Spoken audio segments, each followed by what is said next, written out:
These are votes.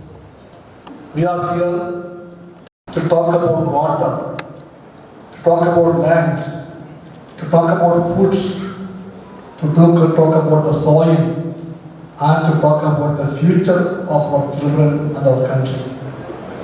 That is the difference. The others are thinking only about their votes, their seats, their political power. We talk about water, we talk about land, we talk about soil, we talk about the children's future, and we talk about the country's future. That is the difference. If there is no water, what about the agriculture? What about the food?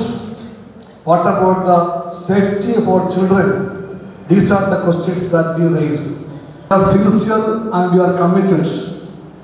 That's why great people like Srinivasa Garu, who was the former Chief Secretary of the state, he himself came here to express his friendship and support to the great causes that we stand and fight for. How heads, how the big Babu speak, how the big secretaries speak, how the wishers speak, that's a different language. They may speak Telugu or English or Hindi, but that language is a different language. But he spoke our language. He spoke the people's language. So we can very, very sternly say that such people are also there. And we hold our hands with such kind of people. About his future plans. But I will request him as a brother, please think of in what terms and in what form you can be of help to the people's movement of this country, to the progressive forces, to the working masses, to the BKMU, which is the organization of the people who have gathered here, who work in the farms of the country. Their fighting organization is the BKMU. I request you to think about that also. Who hold the power, maybe in Delhi or in Andhra, they speak about us only when the vote comes. They need our votes. For that purpose, they come to us and they say that they love us, they support us, and they do this and that for us. A lot of promises, like a rainfall will come, and once the election is over, they forget us. That is Modi, that is the Chief Minister of Andhra Pradesh. So we know they are not sincere to be the poor people. They are only committed to support the looted, the rich, and the big people like Adanis and Ambanis, and the rule for them only. మన ఈ దేశంలో దేశానికి సంబంధించి అక్కడ ఢిల్లీ అయినా సరే మరి ఆంధ్ర అయినా సరే మన ఓట్లు మరి అక్కడ వాళ్ళకు కావాల్సిన అవసరం ఉంటాయి. మరి మన సపోర్ట్ వాళ్ళకి అవసరము. మరి కేంద్రంలో ఉన్న ప్రభుత్వం అయినా సరే ఆంధ్రప్రదేశ్లో ఉన్న ప్రభుత్వం అయినా సరే ఈ కూలీల సమస్యలు పట్టించుకోకుండా అవి మరి నిర్లక్ష్యం వహిస్తూ ఉన్నాయి. మన ఓట్లు కావాలి అయినా సరే వాళ్ళు నిర్లక్ష్యంగా ఉన్నారు. అదాని అంబానీ లాంటి వాళ్ళ ప్రయోజనాల కోసం మరి వాళ్ళు పనిచేస్తున్నారు తప్ప కూలీల కోసం వాళ్ళు పనిచేయట్లేదు. Srinivasa Garu mentioned about the Manarega scheme, which was critically supported by the communist parties of this country, and that support was the reason for the coming out of this Manarega scheme. Otherwise, such an act will never come. Company, they are going to kill the Manarega. They are cutting down and down the funds for Manarega, and they are reducing the number of working days, and have no plan to increase the wages. In that way, slowly they are going to kill the Manarega project, which is the pro-poor project of the government, which the Communist Party can claim that only because of our support it happens. Governments, don't kill Manarega, don't touch on the funds, make sure that the poor people will get the minimum number of working days in a year. Otherwise, how can they live? How can they survive? These questions we pose before the government, who has a long tongue. The Prime Minister, who has a 56 inches chest, says that Sabka Saath, Sabka Vikas. Achha slogan hai. But are they stand with us? Are they made the policy for us? Are they rule the country for us? No, they are not for us. They are not for the poor. They are not for the agricultural laborers. They are not for the farmers of the country, not for the workers, but they rule the country only for Adanis and Adanis alone. So, Sabka Saath is a big lie, and we tell them we are no more ready to believe such lies. Who only speak for the poor, but act only for the rich. They have no right to continue. Maybe in Delhi or in Andhra, we tell them emphatically that they have no right to continue in power. So we are here to tell the whole country that the time has come for a political change in this country, and we are sure that if we all unite, that change is possible. The peasants and the workers come together. If the toiling masses come together, if the people who are progressive come together, we are sure that a change is possible, and we can make it sure that Modi can be defeated and the fight has begun. If the common man, progressive forces all become united, it is possible that his political power is going to end. Modi knows that as the Prime Minister, his days are counted. That's why now he speaks about Lord Sri Ram, Ayodhya, and they are bringing new and new gimmicks to cheat the people. And we tell them those days are gone. We are not here to be befooled again. We will not be punished for our mistakes again. We tell them that we are very, very clear that what they say is not their actual plan to do. So we want a change. Lord Ram is now in two. One is the Ram of Ramayana, which Valmiki taught us. Other is Modi's Sri Ram. Those two Sri Rams are two different Sri Rams. The one is different from the other. Valmiki Sri Ram told, I am ready to throw away my throne, my crown, my Shangol, my political power. Everything I can throw away, because for me more important is the promise and words given by my father to a wife of him who is not my mother. Dacharata had 4 wives.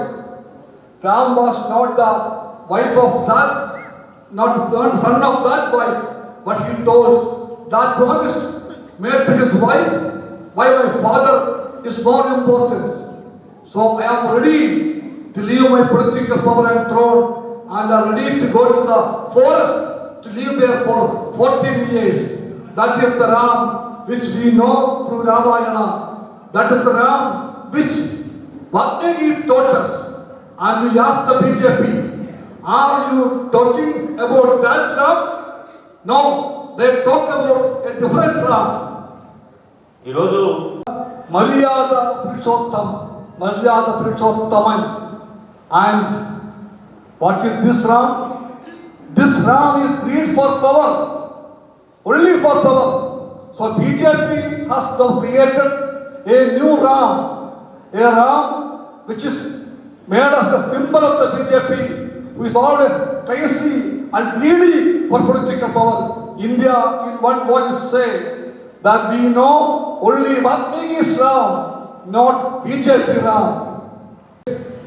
Part of the national heritage. It's a great epic. But BJP wants to make it a manifesto of that party. No, Ramayana and Ram cannot be made a manifesto of the BJP, and a symbol for the BJP's race for power. Very clear we are about that. Very near it is. And they say that in January of 24, they will open the Sri Ram temple in Ayodhya. For what? Just to make the people that they are the followers of Lord Ram. But they are cheated, they are looted, insincere people. We don't give our votes for them the name of Ram because they are not the party of Ram, they are the party of Ravana. BJP is not the party of Ram, BJP is the party of Ravana. Such a party cannot rule this country. Now, after 9.5 years, they talk too much about the women's rights, the women of the country. They talk about them and they bring the women reservation bill, the last session of the parliament, which they call a special session of the parliament. And in that bill, they say that the women will be having a reservation of 33% in the parliament and assemblies. That also is the gimmick. ప్రత్యేకమైనటువంటి parliamentary సమావేశం నిర్వహించి మహిళల మీద ప్రత్యేకమైనటువంటి ప్రేమాభిమానాలు ఉన్నట్టుగా ప్రత్యేక మహిళా బిల్లుని మరి ఈ ప్రభుత్వం తీసుకొని వచ్చింది.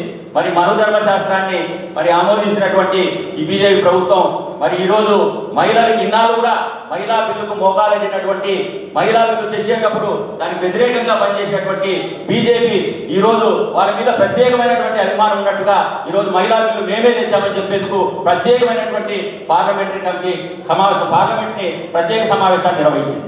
We tell the women and the men of the country, we tell that is a structure. They are not sincere to that bill. They will not implement that bill in this 2024 elections. They want to keep it in the fridge, as they keep many all acts and laws in the fridge. But now they want to capture the votes of the women folk of the country who are in crores and crores. To cheat them, they bring the bill, but they will not implement that bill. We are for this bill to be implemented. 5 years? No. 10 years? No. 20 years? No. 30 years? Nobody knows. BJP only want to make a bill to be passed on the paper, but they don't want to implement it. That is the true face of BJP. మహిళా bill మరి చిత్తశుద్ధి The hurdles before the bill. What hurdles? One is the census. Two is the delimitation. These two hurdles are to be crossed, says the BJP government. If they are sincere, they can cross the hurdles, but they are not sincere. So in the name of the census, the name of the delimitation, they want to prolong the bill to be implemented for decades and decades together. తీసుకోకుండా ఈ bill తీసుకొచ్చింది. ఒకటి జనగణన, ఒకటి రెండోది delimitation. ఈ రెండు అంశాలు కూడా మరి అవన్నీ కూడా కంప్లీట్ చేయకుండా ఈ బిల్లు తీసుకొని రావడం ఉద్దేశము కేవలం ఓట్లు దండుకోవడానికి మాత్రమే. డీలిమిటేషన్ ఇంకా ఇప్పటి వరకు జరగలేదు. ఓట్లకు సంబంధించిన ఓట్ల గణన కూడా ఇంకా జరగలేదు. ఈ రెండు మరి సమీప భవిష్యత్తులో జరుగుతాయో లేదో కూడా తెలియని పరిస్థితి ఉంది. కేవలం దీన్ని ఓట్లు దండుకోవడానికి మాత్రమే ఉద్దేశించినటువంటి బిల్లుగా నేను దాన్ని అభివర్ణిస్తాను. We all know that old story. The story of a fox and a crane, a crane.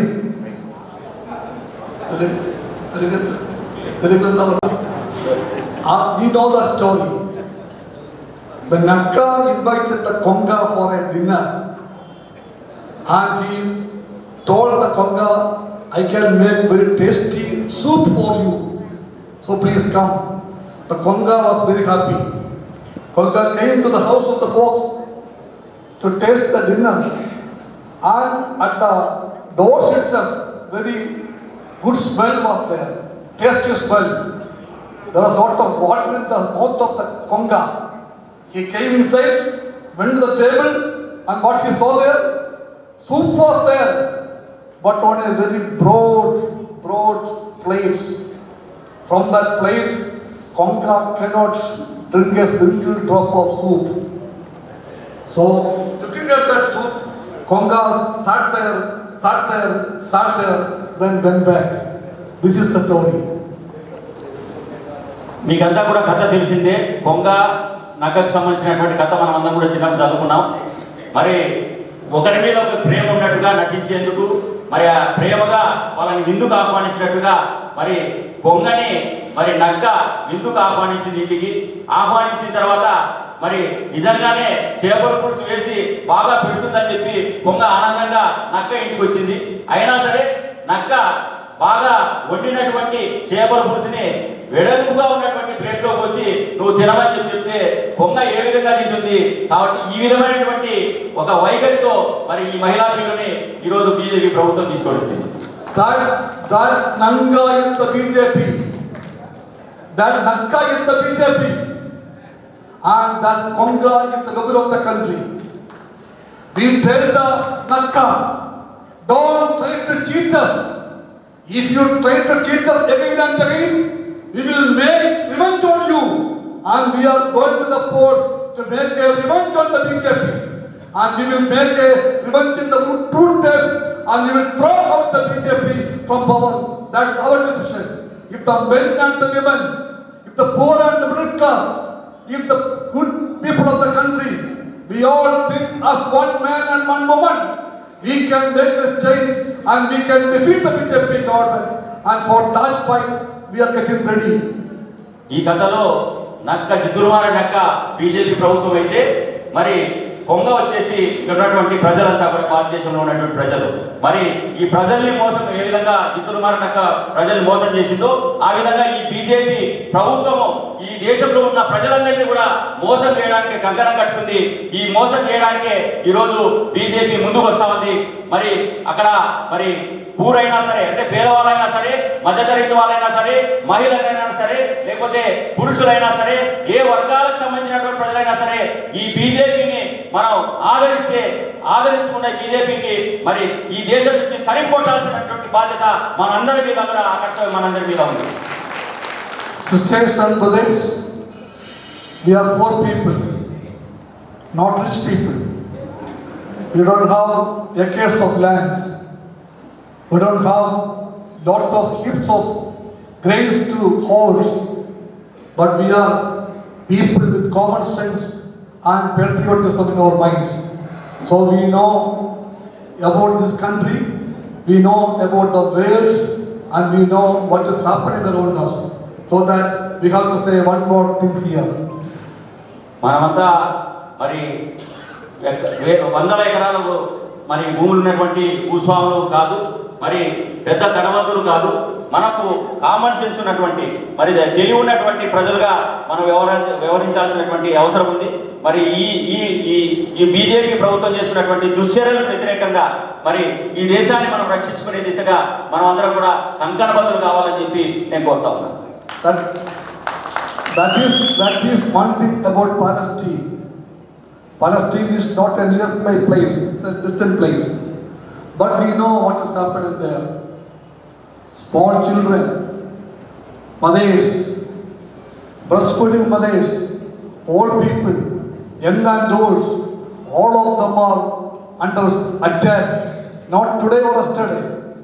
For several years, from the 1940s, they are suffering. And one country called Israel is the reason for that sufferings. And always India stood with the people of Palestine. We told the whole world that India is a friend of Palestine. Mahatma Gandhi, Jawaharlal Nehru, all the rulers of the country, we are in one voice telling that Palestine is our ally. Israel is not our ally. Israel is the ally of America. Israel is an occupier. Israel is an aggressor. Israel is the Arabic face of apartheid of Africa. And that Israel can never be the friend of India. On this matter, we are very clear, even though we are poor. ఈరోజు చిన్నపిల్లలు, అదేవిధంగా యువత, మహిళలు మరి అందరూ కూడా ఇబ్బందుల్లో రోడ్ల మీద ఉండేటువంటి పరిస్థితి. ఈ ప్రభుత్వాలు 1940 నుంచి కూడా ఈ పరిస్థితి, ఉద్యోగాలు లేని పరిస్థితి లేదా అనాథులైనటువంటి పరిస్థితి, ఈ పరిస్థితులు ఉన్నాయి. మరి ఈ పరిస్థితులకి మరి నేపథ్యంలో మరి ఇతర దేశాలకు సంబంధించి మరి ఏ విధంగా వాళ్ళు డెవలప్ అవుతున్నారు, ఏ విధమైనటువంటి గ్రోత్ ఉందో ఆ విధమైనటువంటి ఇది చూడడం లేదు. అమెరికా కావచ్చు, ఆఫ్రికన్ కంట్రీస్ కావచ్చు, అన్ని చోట్ల మరి ఈ విధమైనటువంటి మరి ఆ గ్రోత్ని లేదా ఈ లేని ఆ దేశాల్లో లేని మరి ఈ సమస్యలన్నీ కూడా ఈ దేశంలో ఉన్నాయి. దీని మీద మనం ప్రత్యేకమైనటువంటి దృష్టి కేంద్రీకరించాల్సినటువంటి అవసరం ఉంది. Mr. Narendra Modi, the Indian Prime Minister, shamelessly is telling that we support Israel. He says that Israel is our friend.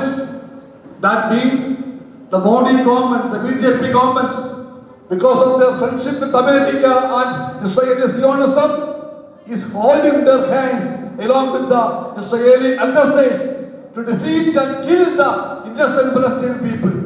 We tell the government, this is not the Indian position. This is not the tradition of India. This is not the India's policy on West Asia. So, comrades and friends, sisters and brothers, on every issues, this government of the BJP is a right reactionary government.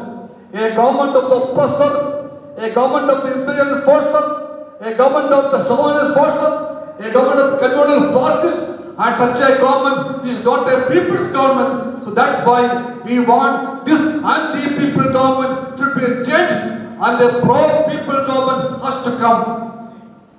ఈరోజు Narendra Modi Israel యుద్ధానికి సంబంధించినటువంటి ఇష్యూలో మరి చాలా దారుణంగా మరి వ్యవహరిస్తూ ఉన్నారు.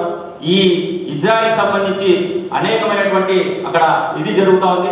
దాని మీద మన భారతదేశానికి సంబంధించినటువంటి మరి సైన్యం కావచ్చు, మరి లేదా మన భారతదేశానికి సంబంధించినటువంటి శక్తియుక్తులన్నీ కూడా ప్రదర్శించాల్సిన సమయంలో అవన్నీ కూడా లేకుండా మరి ఈరోజు ఆ ప్రయత్నం ఏదైతే నరేంద్ర మోడీ సిగ్గుపడాలి. నరేంద్ర మోడీ ఇంత ఇది ఉన్నటువంటి భారతదేశం ఆ వైఖరి పట్ల చాలా నిర్లక్ష్యంగా మరి ఉన్నారు. So this is the moment we gathered here. So my dear sisters and comrades, BKMU, our organization, this flag, red flag, the flag which is more dear to us than our lives, that flag will show our way. And we will build a big movement of the laborers of the country, agricultural workers of the country. We will make a big action along with the workers and the people of the country. And we say that this movement of the people will waste political budgets also, and we will change the country's destiny in the near future. For that fight, we have to strengthen ourselves, build the movement, make it broad and broad, strengthen the movement, and make the fight a serious fight, and make sure that people will win, and the oppressors, the looters, the communal fascists will be defeated. For that fight, we take an oath here and we go forward. In this fight, we have only one slogan: unite and fight. Fight till victory. With this slogan, I conclude. That's our comrades. BKMU జెండా మనకు దారి చూపిస్తుంది. BKMU agriculture workers సంబంధించినటువంటి ఒక జెండా. Agriculture workers ని మరి మనందరం కూడా పోరాడాలి, ఐక్యతగా ఉండాలి, పోరాడాలి. ఈ నినాదంతో మనం పనిచేస్తే ఖచ్చితంగా ఇదైతే ఏ ప్రభుత్వ చర్యలు ఉన్నాయో వాటికి వ్యతిరేకంగా పోరాడదానే భవిష్యత్తులో ఈ దేశాన్ని మనం రక్షించుకోవడానికి అవకాశం ఉంటుంది, ఈ దేశ భవిష్యత్తుని రక్షించడానికి అవకాశం ఉంటుంది. ఆ దారిని BKMU జెండా చూపిస్తుందని చెప్పి నేను భావిస్తున్నాను. లాల్ సలాం, మరి రెడ్ షేర్.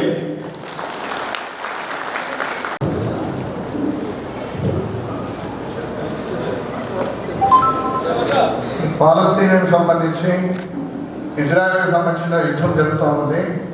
మరి అక్కడ జరుగుతున్నటువంటి మానవకాలకు సంబంధించి ఇవాళ ప్రపంచవ్యాప్తంగా శాంతి ర్యాలీలు చేస్తూ ఉన్నారు, యుద్ధం ఆత్మ చెప్తా ఉన్నారు. మన parliament floor leader MP Binay Vishnu గారికి ఇక్కడ తాజుద్ది, అదేవిధంగా అందరూ కూడా ఒక డెలిగేషన్ అక్కడ మెమరాండం ఇవ్వడం జరిగింది. ఈ అంశాన్ని పార్లమెంట్లో మాట్లాడాలనేటువంటిది వారి దృష్టి తీసుకోవడానికి అర్జీ ఇవ్వడం జరిగింది.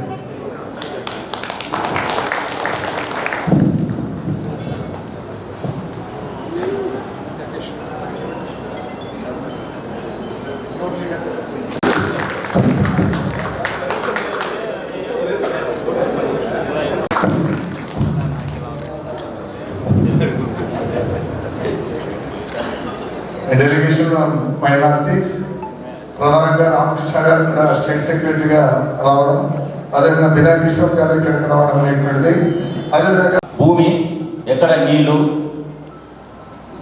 ఏ విధంగా మనకు సేఫ్టీ, దేశానికి సంబంధించినటువంటి సేఫ్టీ, ఇవన్నీ కూడా ఒక ప్రశ్నార్థకంగా మారినటువంటి పరిస్థితులు ఈరోజు ఉన్నాయి.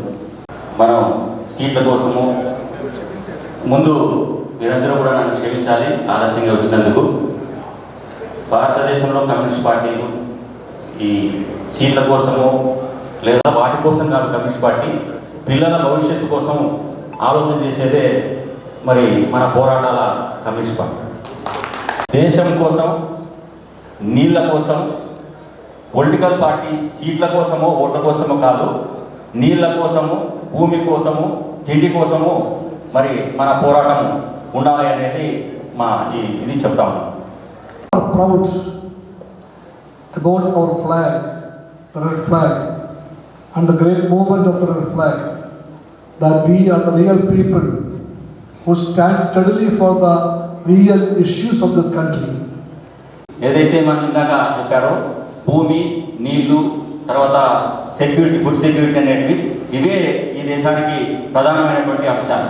ఇటువంటి అంశాల మీద ఒక అధికారులుగా మాట్లాడేటువంటి ఐఏఎస్ అధికారులు లాంటి వాళ్ళు, శ్రీనివాస్ లాంటి గారు వారు మరి ఇటువంటి అంశాల మీద మాట్లాడడానికి ముందుకు రావడం మనందరి అదృష్టము. మరి వాళ్ళు ఈ ఇష్యూస్ మీద రావడం మనకు చాలా ముఖ్యమైనటువంటి ఒక ముఖ్యమైనటువంటి అంశంగా దీన్ని మనం తీసుకోవాలి.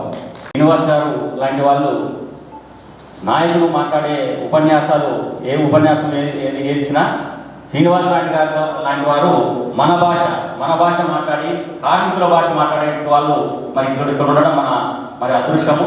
మరి అటువంటి వాళ్ళని మనం వాళ్ళని ఎంకరేజ్ చేయాల్సినటువంటి వస్తుంది. అటువంటి వాళ్ళ ద్వారా మన సమస్య మరింత విస్తృతంగా ప్రజల్లోకి వెళ్ళడానికి అవకాశం ఉంది.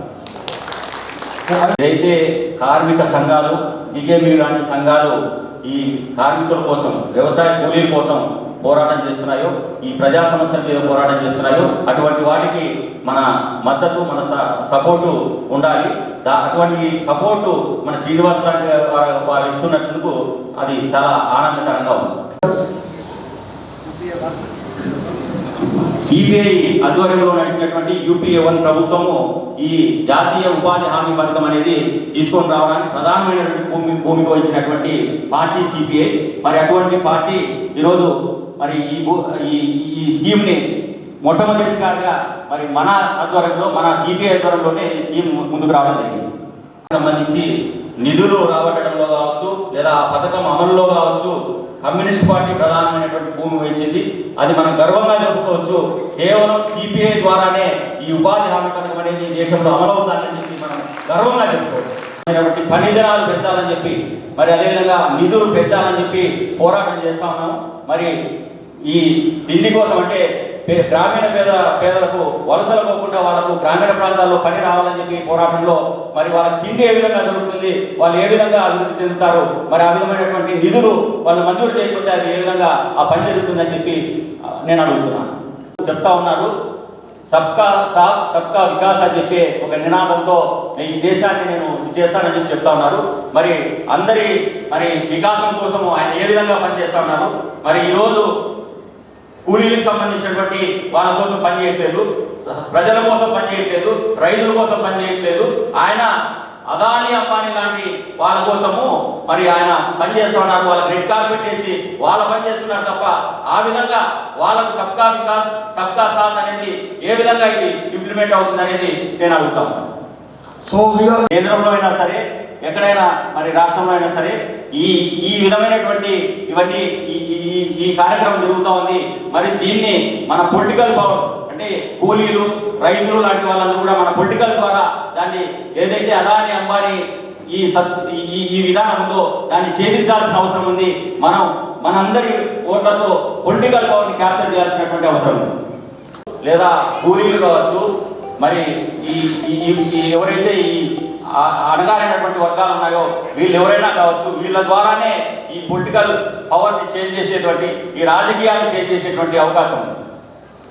దారి మళ్లించడానికి మరి ప్రధానమంత్రి కావచ్చు లేదా ప్రభుత్వం కావచ్చు జై శ్రీరామ్ అనే నినాదం తీసుకొని మరి ప్రజల్లో ఉన్నటువంటి మరి సున్నితమైనటువంటి భావాన్ని రెచ్చగొట్టేందుకు ప్రయత్నం చేస్తున్నారు. వాళ్ళకి తెలుసు ఇవన్నీ సమస్యలు ఉన్నాయని తెలుసు. ఈ సమస్యల నుంచి మరి మరుగుపరచడానికి, దాని నుంచి తప్పించుకోవడానికి మరి మతపరమైనటువంటి దీన్ని తీసుకొని వచ్చి వాళ్ళ అధికారంలో కొనసాగాలని చెప్పి వాళ్ళు ప్రయత్నం చేస్తా ఉన్నారు. శ్రీరాములు ఇద్దరు ఉన్నారు. ఒక శ్రీరామ్ వచ్చేసి మరి రామాయణంలో ఉన్నటువంటి శ్రీరామ్ ఒకరైతే, మరి మతపరంగా మరి ఈ దేశాన్ని అలకలం చేయడానికి మరి ఈ ప్రభుత్వము లేకపోతే బీజేపీ సృష్టించినటువంటి శ్రీరామ్ ఇంకొక శ్రీరామ్ ఉన్నారు. ఈ ఇద్దరు శ్రీరాములతోనే ఈరోజు బీజేపీ దాన్ని మనుగడ కొనసాగించాలని ప్రయత్నం చేస్తాం. అతని తండ్రికి 4 భార్యలు ఉంటే 4 భార్యలో ఒకరు పుట్టినటువంటి రాముడు, ధర్మం కోసం నిలబడినటువంటి రాముడు. మరి అటువంటి రాముడికి మరి దానికి సంబంధించినటువంటి ఒక పురాణ గాథలో చెప్పినట్టు మరి ధర్మం కోసం మరి వేరే తల్లి ఎవరైతే తన సొంత తల్లి కానీ ఆమె కూడా చెప్తే అడవులమైనటువంటి రాముడు అది ఒక ధర్మం కోసం నిలబడ్డాడు. మరి అటువంటి ధర్మం కలిగినటువంటి ఆ పేరు చెప్పి ఈరోజు అధర్మ పాలన మరి కొనసాగిస్తా ఉంది. ఈరోజు బీజేపీ ప్రభుత్వం ఆ శ్రీరాముడి పేరుతో మరి అరాచకాలు సృష్టించడానికి ప్రయత్నం చేస్తా ఉంది. నిలబడినాడని చెప్పి మనం పురాణాల్లో చదువుకున్నాం. మరి కానీ ఇక్కడ ఈ రాముడు మాత్రం కేవలం పొలిటికల్ పవర్ కోసం మాత్రమే ఈ రాముడు మరి ప్రజల్లోకి వస్తా ఉన్నాడు. ఈ రాముడిని మరి పూచిగా చూపించి ప్రజల మనసు నుంచి దాన్ని మరి ఆ ఓట్లను తట్టుకోవడానికి ఈరోజు బీజేపీ ప్రయత్నం కేవలం పొలిటికల్ పవర్ కోసం వచ్చినటువంటి రాముడు ఆ రాముడు కాదు. ఈ రాముడు మరి ఈ దేశాన్ని మరి విచ్ఛిన్నం చేయడానికి, మతపరంగా విచ్ఛిన్నం చేయడానికి వచ్చేటువంటి రాముడు. మరి ప్రాచీన గాథగా ఉన్నటువంటి రామాయణంలో రాముడు మరి ధర్మం కోసం నిలబడితే ఈరోజు ఈ రామాయణం ఈ రాముడి పేరుతో మరి ఈ పొలిటికల్ పవర్ని క్యాప్చర్ చేయడానికి, ఈ పొలిటికల్ దీనికోసము వాళ్ళు ప్రయత్నం చేస్తున్నారు. మరి ఈ రాముడి పేరు చెప్పి మరి ఈరోజు ఇటువంటి చర్యలకు పాల్పడుతున్నటువంటి ప్రభుత్వానికి వ్యతిరేకంగా మనం ఆందోళన చేయాల్సింది. జనవరి 24వ తేదీన అయోధ్యలో మరి ఈ రాముడికి సంబంధించినటువంటి ఒక పెద్ద కార్యక్రమం నిర్వహించాలని చూస్తున్నారు. అది రాముని మీద భక్తితో కాదు. ఈ దేశంలో ఇప్పుడు ఎన్నికలు వచ్చేటువంటి క్రమంలో ఈ శ్రీరాముడి పేరుతో ఈ విధమైనటువంటి చర్యలకు పోతా ఉన్నారు. నిజంగా మరి రాముడు మరి బీజేపీకి సంబంధించినటువంటి బీజేపీ రాముడికి సంబంధించినది కాదు, రావణాసుడికి సంబంధించినటువంటి బీజేపీ అది రాముడికి సంబంధించిన బీజేపీ కాదు. దండుకోవడానికి మాత్రమే ఈరోజు అటువంటి బిల్లుని మహిళా బిల్లుని తీసుకొచ్చి మహిళా ఓటర్ల నుంచి బిల్లు ఆ ఓటు దండుకోవాలనే ప్రయత్నంలో మాత్రమే ఈ బిల్లు తీసుకొని వచ్చారు. అందరూ కూడా మీరు ఓట్ల కోసం తిరిగారు కదా, ఇవాళ పల్లెలు పోవాలి కదా, పల్లెల్లో ఎలాంటి పరిస్థితులు ఉన్నాయో తెలుసుకోవాలి కదా, ఎందుకు మాట్లాడడం లేదని అడుగుతా ఉన్నా. ఒక్క ఎంపీ స్టేట్మెంట్ ఇవ్వడు, ఒక ఎమ్మెల్యే మాట్లాడు, మంత్రులు అసలే మాట్లాడరు. మీకేమైనా నోట్లు పడిపోయినాయా, పక్షవాతం ఏమైనా వచ్చిందా అని అడుగుతా ఉన్నా. ఎందుకు మాట్లాడడంలా? ఇవాళ కరువు గురించి ఒక్క ఎమ్మెల్యే ఎవరైనా ఒక స్టేట్మెంట్ ఇచ్చాడా? ఒక మంత్రి ఎవరైనా మాట్లాడారా? పాపం మన అనంతపురం జిల్లా మంత్రికి అయితే పాపం ఆమెకు తెలియదు అనుకో, ఆమె బెంగళూరులో ఉండే ఆమెకు తెలియదు. మన కర్నూలు మంత్రి గుమ్మనూరు జయరాం పల్లెల నుంచి వచ్చినాడే. అదేవిధంగా బుగ్గన రాజేంద్రనాథ్ రెడ్డి రాష్ట్రానికి ఆర్థిక మంత్రి, ఆయన కూడా బేతంచెర్ల ఒక పెద్ద గ్రామం నుంచి వచ్చిన వాడే. మరి అన్ని చోట్ల కూడా ఉన్నారు మంత్రులు. పెద్దిరెడ్డి రామచంద్రారెడ్డి ఆయన రైతు కుటుంబం నుంచి వచ్చిన వాడే. ఒక్కరు కూడా మాట్లాడడం లేదు. మరి వీళ్ళు ఈ రకంగా ఉంటే ఇంకా ఢిల్లీలో అధికారంలో ఉన్న నరేంద్ర మోడీ ప్రభుత్వము వాళ్ళకి అసలు పల్లెలంటేనే పడదు, వాళ్ళకి వ్యవసాయం అంటే తెలియదు. దాని పర్యవసానంగా ఇవాళ ఏమవుతా ఉందంటే, ఇవాళ గ్రామీణ ప్రాంతాల్లో రైతులు బతుకున్నారా లేదా, గ్రామీణ వ్యవసాయ కూలీలు ఎవరైతే ఉన్నారో, ఎవరైతే పొలాల్లో పనిచేసి కష్టం చేసే వాళ్ళు ఉన్నారో వాళ్ళ బాగోగుల గురించి ఎవరు కూడా మాట్లాడే పరిస్థితి లేదు. అందుకోసం ఇవాళ మన వ్యవసాయ కార్మిక సంఘం ఆధ్వర్యంలో రాష్ట్ర స్థాయి సదస్సు నిర్వహించారు. చాలా సంతోషము. మీరు దీంతో స్టాప్ చేయకుండా రాష్ట్ర వ్యాప్తంగా 26 జిల్లాల్లో కూడా పోరాటాలకు సిద్ధం కావాలి. అన్ని జిల్లాల్లో వ్యవసాయ కార్మిక జెండా ఎగరాలి, ఎక్కడికక్కడ ప్రభుత్వాన్ని నిలదీయాలి. ఆడ ఎమ్మెల్యే కనపడినా, ఎంపీ కనపడినా, ఎంఆర్ఓ కనపడినా, లేదా కలెక్టర్ వచ్చినా 10 మంది అయినా సరే వ్యవసాయ కార్మిక సంఘ నాయకులు అక్కడ నిలబడి నిలదీయాలి. అయ్యా ఇవాళ మా పరిస్థితులు ఈ రకంగా ఉన్నాయి, మీరేం పట్టించుకోవడం లేదు. ఇవాళ ఎందుకంటే బండగా ఉంటా ఉన్నాయి ప్రభుత్వాలు. కేంద్రంలో అధికారంలో ఉన్న నరేంద్ర మోడీ ప్రభుత్వం ఏమాత్రం కూడా ఖాతా చేయడం లేదు. పైగా గ్రామీణ ఉపాధి హామీ పథకం అది అవసరం లేదు, దానికి నిధులు తగ్గిస్తామనే పద్ధతుల్లో వాళ్ళు వ్యవహరిస్తూ ఉన్నారు. నేను ఒకటి అడుగుతా ఉన్నా, ఇవాళ భారతదేశ కేంద్ర బడ్జెట్ దాదాపు 45-46 లక్షల కోట్ల రూపాయలు.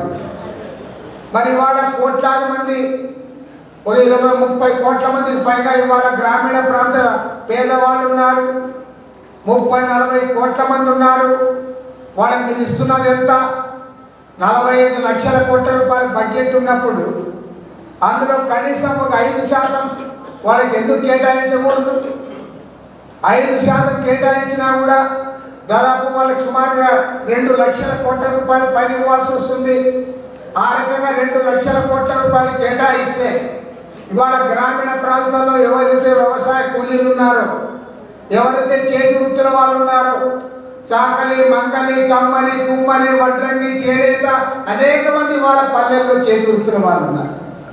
వాళ్ళందరికీ కూడా కొంచెంతో మేలు జరుగుతుంది కదా, మీరు ఎందుకు చేయడంలే? పర్యవసానం ఏమవుతుంది? వాళ్ళ గ్రామీణ ప్రాంతాల్లో గ్రామాలు వదిలి చిన్న చిన్న ఆటోల్లో లేదా 407 ఎక్కి, బస్సులు ఎక్కి, రైళ్ళు ఎక్కి వాళ్ళందరూ కూడా పట్టణాలకు పోతా ఉన్నారు, నగరాలకు పోతా ఉన్నారు. అక్కడ వాళ్ళ పరిస్థితి ఏమిటి? వాళ్ళ వెంటనే టౌన్కి పోతే టౌన్లో వాళ్ళకి ఇల్లు దొరకాలి, లేదా అక్కడ వాళ్ళకి బాడుగు ఉండడానికి ఆ డబ్బులు ఉండవు. పోదు వాళ్ళందరూ పోతే తాగే నీళ్లు కూడా సక్రమంగా దొరకవు. వాళ్ళు ఉండడానికి నివాసం ఉండదు, కరెంట్ ఉండదు. ఎక్కడికక్కడ చిన్న చిన్న తార్పాలు వేసుకొని వాళ్ళు చాలా కష్టంగా అక్కడ బతికే పరిస్థితి. ఇంటి దగ్గర ముసలి తల్లిదండ్రులు వదిలిపెట్టి పట్టణాలకు వలసలపోయి, నగరాలకు వలసలపోయి అక్కడ పేపర్లు వేసుకొని బతికేవాళ్ళు, లేదా ఎక్కడైనా నిర్మాణాలు జరుగుతూ ఉంటే అక్కడ సిమెంట్ అందించి, రాళ్ళు అందించి అక్కడ చిన్న చిన్న కూలీలుగా చేరి బతికేవాళ్ళు. చివరికి వాళ్ళు మనలాంటి ప్రాంతంలో 5 ఎకరాలు 10 ఎకరాల భూములు ఉన్న వాళ్ళు కూడా వలసలు పోయే పరిస్థితి వాళ్ళు దాపురించింది. కాబట్టి ప్రభుత్వాన్ని నిలదీస్తా ఉన్నాం, గ్రామీణ వ్యవసాయ కూలీల వలసలను ఆపాలి, పేద రైతాంగ వలసలను ఆపాలి, గ్రామంలో వాళ్ళు పని పెట్టాలి. గ్రామంలో పని ఉంటే వాళ్ళకి చిన్నదో పెద్దదో ఇల్లు ఉంటుంది, ఒక పూరిలైనా ఉంటుంది, ఆ ఇంట్లో ఉంటాడు, బతుకుతాడు, పిల్లల్ని వాళ్ళు చూసుకుంటాడు, స్కూల్కి పంపుతాడు. ముసలి వాళ్ళకి ఏదో వైద్యం వాళ్ళు ఏదో చేయించుకుంటాడు. ఇవాళ వాళ్ళ పరిస్థితి ఏంటి? పిల్లలకి చదువు సక్రమంగా ఉండదు, పిల్లలు ఎక్కడ వదలాలో తెలియదు, ముసలి వాళ్ళని తీసుకొని పోయి ఎక్కడ వదలాలో తెలియదు. ఎలా బంధువుల దగ్గర వదలామంటే బంధువుల పరిస్థితులు కూడా అదే రకంగా ఉంటాయి. వాళ్ళు కూడా పేదవాళ్ళే ఉంటారు. ఎవరైనా పెద్దవాడు ఇంత డబ్బున్న వాడు కూడా వాడిని బతికే వాడికి పెద్దదైపోతుంది. కాబట్టి వాళ్ళ ఒక కష్టంగా బతికే పరిస్థితులు వాళ్ళు కనిపిస్తూ ఉన్నారు. అందులో ఈసారి చాలా బాధాకరం ఏమంటే వర్షాభావం, వర్షాలు తక్కువగా ఉండడం వల్ల మెట్ట ప్రాంతాల్లో నష్టపోవడమే కాదు, ఇవాళ శ్రీశైలం డ్యాంలో నీళ్ళు లేవు, నాగార్జున సాగర్ ప్రాజెక్టులో నీళ్ళు లేవు. కాబట్టి వాళ్ళ ఆయకట్టు ప్రాంతంలో ఎవరైతే పంటలు పండిస్తూ ఉన్నారో, ఎవరైతే ఆ ప్రాంతంలో కూలీ పొందుతూ ఉన్నారో ఆ కూలీలకు కూడా పని లేని పరిస్థితి. కాబట్టి చెప్తా ఉన్నాం, ఇవాళ కేంద్ర రాష్ట్ర ప్రభుత్వాలు రెండు కూడా పల్లెల వైపు చూడాలి, పల్లెల్లో ఏ రకంగా బతుకుతా ఉన్నారో గమనించాలి, వారిని ఆదుకోవాలి. అంతవరకు కూడా మనం వారిపైన ఒత్తిడి తేవాలి. ఎందుకంటే ఇవాళ నరేంద్ర మోడీ ప్రభుత్వం గత 9 సంవత్సరాల పరిపాలనా కాలంలో వారు ఏ ఒక్క వాగ్దానాన్ని కూడా అమలు చేయలే. ఆయన అసలు ఉద్యోగాలు బ్రహ్మాండంగా ఇస్తానన్నాడు, సంవత్సరానికి 2 కోట్ల మందికి ఉద్యోగాలు ఇస్తానన్నాడు, ఎక్కడ ఉద్యోగాలు ఇవ్వాలి. గ్రామీణ ఉపాధి హామీ పథకానికి నిధులు కేటాయింపు తగ్గించాడు, ధరలు తగ్గిస్తానన్నాడు, తగ్గించలే. ధరలన్నీ కూడా విపరీతంగా పెరిగిపోయినాయి. కాబట్టి ఏమంటే ఏ ఒక్క వాగ్దానాన్ని కూడా నెరవేర్చాలి. ఇక్కడ మన ముఖ్యమంత్రి జగన్మోహన్ రెడ్డి గారు ఉన్నారు. జగన్మోహన్ రెడ్డి గారి పాపం ఇవేమీ కాబట్టి ఆయన పాపం ఇప్పుడు ఏ పనిలో ఉన్నారంటే విశాఖపట్నంలో ఋషికొండకు గుండు కొట్టించే పనిలో ఉన్నాడు. ఆల్రెడీ గుండు కొట్టించాడు సుమారుగా. ఆయన ఉండేది 500 కోట్ల రూపాయలంటే ఇల్లు. పైగా ఏమంటాడు, నేను పెత్తందాలతో పోరాడే పేదవాళ్ళ ప్రతినిధిని అని. పేదవాళ్ళ తరపున పెత్తందాలతో పోరాడడానికి ఈయనకి 500 కోట్ల రూపాయలు ఇల్లు కావాల్సి వచ్చింది. 500 కోట్లు ఒక కొండ కావాల్సి వచ్చింది గుండు కొట్టించేది. అందులో ఆయన స్నానం చేయడానికి ఒక టప్పు పెట్టుకున్నాడంట. ఆ టప్ ఎంత తెలుసా? 25 లక్షలు. పేదవాడికి ఇల్లు కట్టుకోవడానికి నేను ఇచ్చేది ఎంత? 1,80,000. 1,80,000.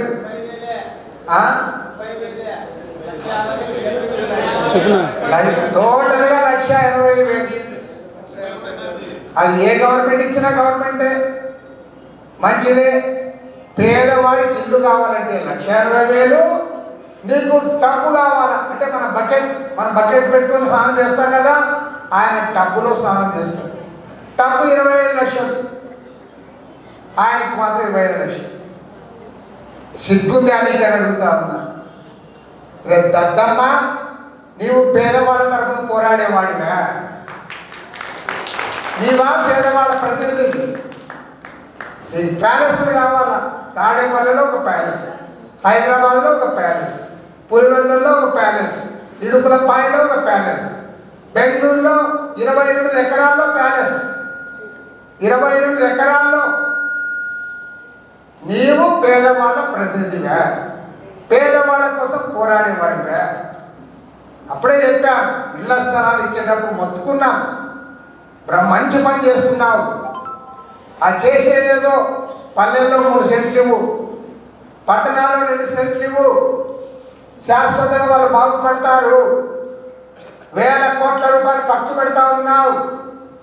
1000 కోట్ల రూపాయలు ఖర్చు పెట్టేటప్పుడు పేదవాళ్ళకి శాశ్వతంగా 3 సెంట్లు ఇస్తే వాళ్ళు అక్కడ ఇల్లు కట్టుకుంటే ఆవో మేకో ఏదో ఒకటి పెట్టుకుంటారు, బతుకుతారు. రేపు పొద్దున వాళ్ళు కూడా అభివృద్ధి అవుతారు. లేదా సెంట్ ఇస్తారు, సెంటున్నర.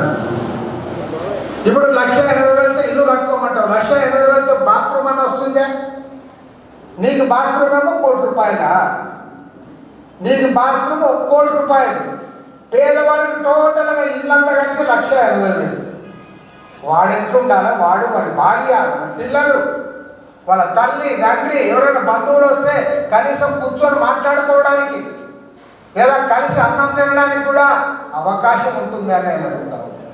కాబట్టి చెప్తా ఉన్నాం, వాళ్ళ పేదవాళ్ళ పేరు చెప్పి పేదవాళ్ళకి ఎంగిలి మెతుకులు విధించి తద్వారా అధికారాన్ని చేపట్టి 1000 కోట్ల రూపాయలు అక్రమంగా సంపాదించి కార్పొరేట్ కంపెనీలకు ఊడిగం చేసి ఇవాళ దేశాన్ని రాష్ట్రాన్ని హస్తగతం చేస్తున్నారు. ఇవాళ చెప్తా ఉన్నాం, ఈ దశాబ్ద కాలంలోనే అంబానీల అదానీల ఆస్తులు విపరీతంగా పెరిగిపోతా ఉన్నాయి. కేంద్రంలో నరేంద్ర మోడీ, అమిత్ షా, రాష్ట్రంలో జగన్మోహన్ రెడ్డి ఇవాళ రాష్ట్రంలో ఉన్న ఆస్తులన్నీ కూడా ఒకదాని తర్వాత ఒకదాని అదానికి అప్పచెప్తా ఉన్నారు. మొత్తం అదానికి దోచిపెడతా ఉన్నారు. మొన్న కూడా వచ్చాడు అదాని. జగన్మోహన్ రెడ్డి 2 గంటల పాటు రహస్యంగా సమావేశమైనాడు. ప్రత్యేకంగా విమానంలో వచ్చి రాత్రి కూడా ఆయనతో కూర్చున్నాడు. నేను అడుగుతా ఉన్నా, మీ ఇద్దరి మధ్య రహస్యం ఏంటో చెప్పమని అంటా ఉన్నాం. ఆయన ఒక పారిశ్రామికవేత్త, నీవు ఒక రాష్ట్రానికి ముఖ్యమంత్రి. మీరు రహస్యంగా ఎందుకు మాట్లాడుకుంటా ఉన్నారు? అందులో పరిశ్రమల శాఖ మంత్రి లేడు, ఆ పరిశ్రమల శాఖ కార్యదర్శి లేడు, చీఫ్ సెక్రటరీ లేడు. మీ ఇద్దరే రహస్యంగా మాట్లాడతారా? ఎందుకంటే ఇవాళ విశాఖపట్నం, శ్రీకాకుళం ప్రాంతంలో బీచ్ శాండ్ ఉంది కాబట్టి, అందులో మినరల్స్ ఉంటాయి కాబట్టి 1000 కోట్ల రూపాయల సంపద కొల్లగొట్టడానికి ఇవాళ అగ్రిమెంట్ అయ్యారు. కాబట్టి చెప్తా ఉన్నాం, ఇవాళ దోపిడీ దొంగల రాజ్యాలు నడుస్తూ ఉన్నాయి. అంబానీలకు అదానీలకు ఉడిగం చేసే ప్రభుత్వాలు ఇవి.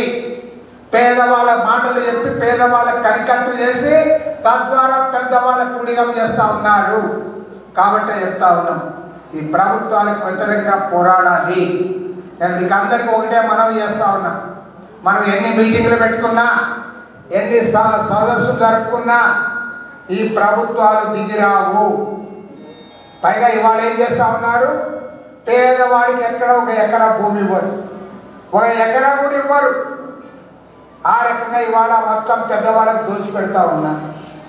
మొత్తం ఎకరాలకు ఎకరాలు ఏదో ఒక పేరు మీద వాళ్ళకి ఇచ్చేస్తా ఉన్నారు. పేదవాడికి ఒక ఎకరా ఇవ్వాలని చేతులు రావడంలే. గతంలో దళితులకు ల్యాండ్ కొనిచ్చేది ఉండేది, ఇప్పుడు దాన్ని కూడా తీసేశారు. భూ పంపకాలు మీరు ఎప్పుడు మాకు కోనే రంగారావు కమిటీ సిఫార్సులని ప్రతి మీటింగ్లో ఒక తీర్మానం చేస్తూ ఉంటారు.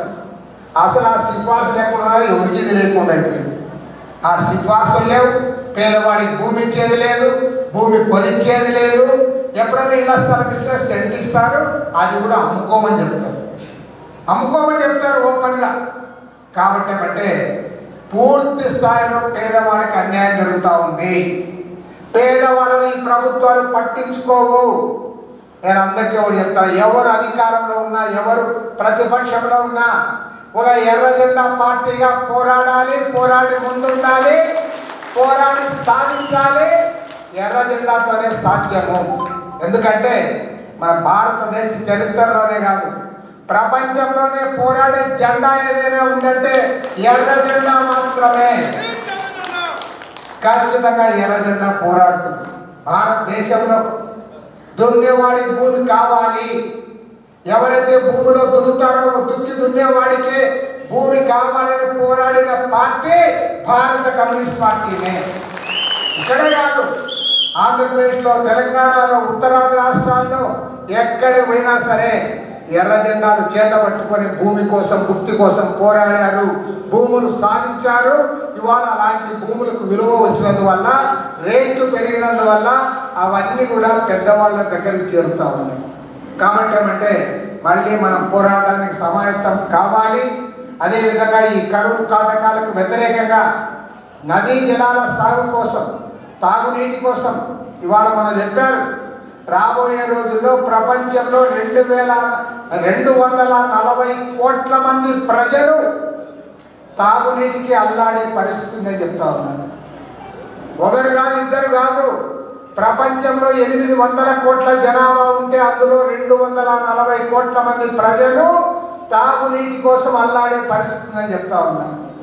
భారతదేశంలో 142 కోట్ల జనాభా ఉంటే మన జనాభాలో కనీసం 20% మంది ప్రజలు తాగునీటి కోసం అల్లాడే పరిస్థితి. కాబట్టి ఏమంటే తాగునీటి కోసం, సాగునీటి కోసం, ఉపాధి కోసం, భూమి కోసం, భుక్తి కోసం జరిగే పోరాటంలో మన వ్యవసాయ కార్మిక సంఘం, మన భారతీయ కేక్ మజ్దూర్ యూనియన్ అందరికంటే అగ్రభాగాన ఉండాలి. ఎర్రజెండా పట్టాలి, అగ్రభాగాన ఉండాలి, పోరాటం చేయాలి, పోరాడి సాధించుకోవాలి. సాధించుకునేంత వరకు కూడా జెండా దించేది లేదు, జెండా ఎదురుతూనే ఉండాలని మనం చేస్తూ ఇవాళ అనంతపురంలో మీరు ఏదైతే ఇవాళ సదస్సు నిర్వహిస్తూ ఉన్నారో ఈ సదస్సు కొనసాగింపుగా 26 జిల్లాలో కూడా జెండా లేయాలి, జెండా పైకి లేయాలి, జెండాతో పోరాడాలి, పోరాడి సాధించుకోవాలని మనం చేస్తూ ఇవాళ ఇక్కడ నిర్వాహకులందరినీ మన రాష్ట్ర వ్యవసాయ కార్మిక సంఘంలో అటు శ్రీకాకుళం, విజయనగరం జిల్లాల్లో కూడా వలసలు ప్రారంభమైనాయి. మరి గ్రామీణ రైతాంగం అయితే ఆర్థికంగా చితికిపోయి, పంటలు లేక పంటలు పెట్టిన కూడా ఎండిపోయి తీవ్రంగా నష్టపోతూ ఉన్నారు. ఈసారి దురదృష్టకరమైన పరిస్థితి ఏమంటే లక్షలాది ఎకరాల్లో అసలు పంటే పెట్టలేదు, పెట్టిన పంటలు కూడా తీవ్రంగా ఎండిపోయి ఇవాళ దిక్కుదోచని పరిస్థితిలో రైతాంగం అల్లాడిపోతూ ఉన్నారు. దానికి తోడు ఇవాళ శ్రీశైలం డ్యాంలో, నాగార్జున సాగర్లో కూడా తగినంతగా నీటి నిల్వలు లేనందువల్ల ఇవాళ ఆయకట్టు రైతాంగం కూడా ఇబ్బందులు పడుతూ ఉంది. చివరికి కృష్ణా డెల్టా రైతులు కూడా మాకు సక్రమంగా నీళ్ళు ఇవ్వడం లేదని చెప్పి ఆందోళన చేస్తూ ఉన్నారంటే మరి ఈ ప్రభుత్వం ఏ రకంగా వ్యవహరిస్తూ ఉందో దీన్ని బట్టి అర్థమవుతూ ఉంది. అదేవిధంగా కేంద్రంలో అధికారంలో ఉన్న నరేంద్ర మోడీ ప్రభుత్వం గ్రామీణ ప్రజలన్నా రైతులన్నా కూలీలన్నా ఏమాత్రం కూడా వారికి కాబట్టదు. పైగా గ్రామీణ ఉపాధి హామీ పథకానికి కూడా నిధుల్లో కోత విధించారు. ఇవాళ కరువులు వచ్చి కూలీలు వలసలు పోతూ ఉంటే వలసలను ఆపడానికి గ్రామీణ ఉపాధి హామీ పథకం కింద పనులు పెట్టడానికి కూడా ఇవాళ కేంద్ర ప్రభుత్వం నిధులు ఇవ్వడం లేదు. దాని ఫలితంగా ఇవాళ కేంద్ర రాష్ట్ర ప్రభుత్వాల వైఖరి వల్ల ఇవాళ దారుణమైన పరిస్థితులు గ్రామీణ ప్రాంతాల్లో ప్రజలు ఎదుర్కొనే పరిస్థితి వచ్చింది. దీనిపైన ఇవాళ రాష్ట్ర సదస్సు నిర్వహిస్తూ ఉన్నాం. రాబోయే రోజుల్లో పెద్ద ఎత్తున ప్రభుత్వాలపైన పోరాటం చేయడానికి కూడా సమాయత్తమవుతా ఉన్నాం. కరువు మండలాలు తక్షణమే ప్రకటించాలి. గ్రామీణ ఉపాధి హామీ పథకం కింద అందరికీ కూడా పనులు కల్పించాలి. అదేవిధంగా పంట నష్టపోయిన ప్రతి రైతుకు కూడా పంట నష్ట పరిహారం చెల్లించాలనే డిమాండ్తో ఇవాళ ప్రజల దగ్గర పోతా ఉన్నాం. అదేవిధంగా రేపు 18వ తేదీ నాడు కడప నగరంలో ఇవాళ మన కృష్ణా జలాలు సీమ ప్రాజెక్టులు దీనిపైన సదస్సు కూడా నిర్వహిస్తూ ఉన్నాం. ఇవాళ ప్రభుత్వం వ్యవహరిస్తున్న వ్యవహారం వల్ల మన రాష్ట్ర ప్రభుత్వం యొక్క చేతగానితనము, మరోవైపు కేంద్రంలో అధికారంలో ఉన్న ప్రభుత్వం ఎన్నికల్లో లబ్ధి పొందడానికి మళ్ళీ గెలవాలనే ఉద్దేశంతో ఇవాళ కృష్ణా జలాల పునః పంపిణీ పైన గెజెట్ నోటిఫికేషన్ ఇచ్చారు. గతంలో కర్ణాటక అసెంబ్లీ ఎన్నికలు దృష్టిలో ఉంచుకొని అప్పర్ భద్ర వివాదాస్పద ప్రాజెక్టును జాతీయ ప్రాజెక్టుగా ప్రకటించి 5,600 కోట్ల రూపాయల నిధులు కూడా కేటాయించి ఆ రకంగా కూడా మన రాష్ట్రానికి అన్యాయం చేశారు. కాబట్టి ఏమంటే ఇవాళ కృష్ణా జలాలు లేకపోతే రాయలసీమ అంతా కూడా ఎండిపోయే పరిస్థితి, చివరికి వాళ్ళ నాగార్జున సాగర్ ఆయకట్టుకు కూడా నీళ్లు రాని పరిస్థితి. ఇలాంటి దారుణమైన పరిస్థితులకు కేంద్ర ప్రభుత్వమే ప్రధానమైన కారణము. మన రాష్ట్ర ప్రభుత్వం యొక్క చేతగాని తనం వల్ల కూడా మనకు అన్యాయం జరుగుతూ ఉంది. వీటిపైన రేపు కడపలో సదస్సు నిర్వహించి అన్ని రాజకీయ పార్టీల నాయకులు కూడా ఆహ్వానించి రాబోయే రోజుల్లో రాష్ట్ర వ్యాప్తంగా కరువు మండలాలు ప్రకటించాలని చెప్పి సీమ ప్రాజెక్టులన్నీ కూడా కంప్లీట్ చేయాలని చెప్పి వీటన్నిటిపైన కూడా పోరాటానికి రూపకల్పన చేయబోతా ఉన్నాం. రాబోయే రోజుల్లో ఈ ప్రభుత్వాన్ని యుద్ధ ప్రాతిపదికపైన నిలదీస్తాం. తప్పకుండా న్యాయం జరిగేంత వరకు కూడా మా పోరాటాన్ని కొనసాగిస్తాం. దసరా అన్నాడు, ఇప్పుడు దసరా పోయి క్రిస్మస్ డిసెంబర్ అని అంటా అన్నాడు. నేనేమంటానంటే నువ్వు తొందరగా పోతే మేలని నేను అంటా అన్నా. ఎందుకంటే ఇది గూడూరు పొగాకు గుట్లో ఉన్నా ఒకటే, నోట్లో ఉన్నా ఒకటే. నీవు తాడేపల్లిలో ఉన్నావు, ప్యాలెస్లో ఉన్నావు, ఎవరిని మీ ఇంటికి రానివ్వవు. నీవేమో ఆఫీస్కి రావు. నువ్వు వస్తే కలుద్దామంటే ఆఫీస్కి రావు. ఇంటికి ఇంటికి దగ్గర పోలీసులు కాపలా పెట్టుకొని ఉంటావు, ఎవరిని లోపలికి రానివ్వవు. కాబట్టి నువ్వు గూడూరులో ఉన్నా ఒకటే, తాడేపల్లిలో ఉన్నా ఒకటే, విశాఖపట్నంలో ఉన్నా ఒకటే. విశాఖపట్నంలో సముద్రంలో పోయి ఒక ఓడలో నువ్వు కాపురం పెట్టినా మాకేం ఫరాక్ పడదు. ఎందుకంటే నువ్వు ఎక్కడున్నా ఒకటే, నువ్వు ప్రజల మనిషివి కాదు, ప్రజలను కలిసేవాడివి కాదు. ప్రతిపక్షాలను, రాజకీయ పార్టీలను, ప్రజా సంఘాల నాయకులను ఎవరిని కూడా నువ్వు దగ్గరికే రానివ్వవు. పైగా నీవు ఈ రాష్ట్రానికి ముఖ్యమంత్రివా లేకపోతే నీవేమన్నా ఒక సోంబేరివా అని అడుగుతా ఉన్నా. నీకు కోర్టు అంటే లెక్కలేదని అడుగుతా ఉన్నా. హైకోర్టు స్పష్టంగా తీర్పు చెప్పింది 3 రాజధానులు చెల్లవని. నేను పరిపాలనా రాజధాని పెట్టుకుంటా, నేను పోయి బిల్డింగ్లు కట్టుకుంటా, నేను విశాఖపట్నం పోతానంటే నీవేమన్నా కోర్టుకు అతీతుడు అని అడుగుతా ఉన్నా. నువ్వు కోర్టుకు అతీతుడు ఏమో చెప్పు. నువ్వు అసలు కేసుల్లో ముద్దాయిగా ఉన్నవాడివి, కోర్టు బెయిల్ పైన ముఖ్యమంత్రిగా ఉన్నవాడివి. ఇవాళ నువ్వు హైకోర్టును కూడా ఖాతరు చేయడంలే. హైకోర్టు తీర్పు చెప్పింది కదా, మన హైకోర్టు తీర్పు దానిపైన మళ్ళీ నువ్వు సుప్రీంకోర్టుకు అప్పీల్ చేశావు. సుప్రీంకోర్టు ఏం నీకు అనుకూలంగా ఇవ్వలే. సుప్రీంకోర్టు ఇంకా విచారణ చేస్తామని పెండింగ్లో పెట్టింది. కాబట్టి ఏమంటే నీకు హైకోర్టు తీర్పు వ్యతిరేకంగా వచ్చినా సరే దాన్ని ఖాతరు చేయను. నా ఇష్టము, నేను పోయి విశాఖపట్నంలో ఉంటానంటే అది చెల్లదు. నీవు కోర్టు ధిక్కారం తప్ప మరొకటి కానే కాదు. ఇవాళ స్పష్టంగా చెప్తా ఉన్నాం. ముఖ్యమంత్రి గారికే కోర్టులు అంటే గౌరవం లేకపోతే సామాన్య ప్రజలకు కోర్టుల మీద గౌరవం ఎందుకు ఉంటుందో సమాధానం చెప్పమని అడుగుతా ఉన్నాం. కాబట్టి కోర్టు కూడా దీన్ని సుమోటోగా కేసు టేకప్ చేయాలి, సీరియస్గా ఇష్యూ చేయాలని చెప్పి కూడా నేను కోరుతా ఉన్నాను. పైగా నేను ఒకటి చెప్తా ఉన్నా, ఆయనకు కూడా తెలుసు కోర్టు తీర్పు అనుకూలంగా లేదని. అయినా సరే ఈ డ్రామా ఎందుకు నడిపిస్తా ఉన్నాడంటే ఇవాళ విశాఖ నగరానికి అన్ని రకాలుగా అన్యాయం చేశావు. గంగవరం పోర్టును అదానికి ఇచ్చావు. ఉక్కు ఫ్యాక్టరీని ప్రైవేట్ పరం చేస్తామంటే మాట్లాడలేకపోతా ఉన్నావు. ఉత్తరాంధ్రకు నిధులు తేలేకపోతా ఉన్నావు. అదేవిధంగా రైల్వే జోన్కి నీరు డబ్బు తేలేకపోతా ఉన్నావు. నీ చేతగాని తనాన్ని కప్పిపుచ్చుకోవడానికి ఇవాళ విశాఖ డ్రామా మొదలుపెట్టావు. పైగా నువ్వు వెనుకబడిన ప్రాంతాలు అంటావా? మరి వెనుకబడిన ప్రాంతాలంటే ఇవాళ రాయలసీమ 4 జిల్లాలు, ఇవాళ 8 జిల్లాలు. ఇవన్నీ వెనుకబడిన జిల్లాలు. నేను చెప్పడం కాదు, రాష్ట్ర విభజన చట్టం 46(3)లోనే స్పష్టంగా చెప్పారు. ఉత్తరాంధ్ర 3 జిల్లాలు, రాయలసీమ 4 జిల్లాలు, అనంతపురం, కర్నూలు, కడప, చిత్తూరు జిల్లాలను మెన్షన్ చేశారు.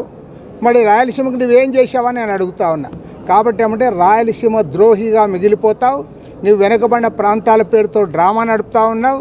నీ చేతగాని తనాన్ని కప్పిపుచ్చుకోవడానికి విశాఖ దాన్ని ముందుకు తెచ్చావు. వీటన్నిటి కూడా ఎండగడతాం. ఖచ్చితంగా నువ్వు డిసెంబర్ పోతానంటావుగా, నువ్వు డిసెంబర్ కూడా పోలేవు.